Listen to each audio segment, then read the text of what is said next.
वज़ीर-ए-आज़म इमरान खान ने मुल्क के सबसे बड़े जमहूरी फोरम पार्लियामेंट में अपने खिताब के दौरान भारतीय कैदी पायलट को रिहा करने का ऐलान कर दिया।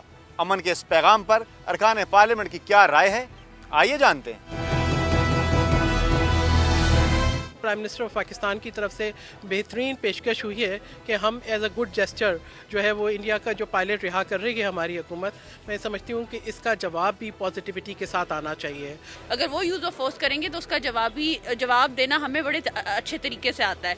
ये पॉइंट बनाना ज़रूरी था। अगर हम वापस भेज रहे हैं तो एक अच्छा जेस्चर है। अब हम रिहा क्यों कर रहे हैं? हम गुड विल जेस्चर के ऊपर और इंडिया के ऊपर अब ये ओनस आता है, उनको रिस्पॉन्सिबिलिटी आती है, क्वेश्चन भी आता है कि अब क्या मोदी इस काबिल है कि वो इसका जवाब दे सके पीस के जरिए।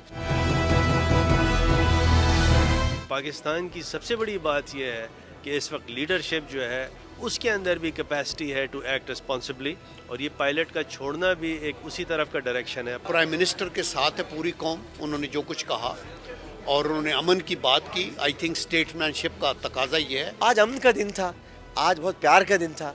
आज इमरान खान साहब ने फाख्ता उड़ाई है, उड़ती हुई वहाँ तक गई है। अब देखें उस फाख्ते को गोली ना मार दे मोदी कहीं।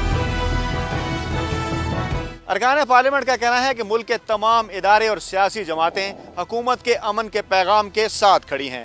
तहम अब देखना यह है कि भारतीय क़यादत खित्ते में अमन के क़याम के लिए अपना किरदार किस हद तक अदा करती है। कैमरामैन रिजवान बशीर के साथ Fayaz Raja, Dawn News, Parliament House, Islamabad.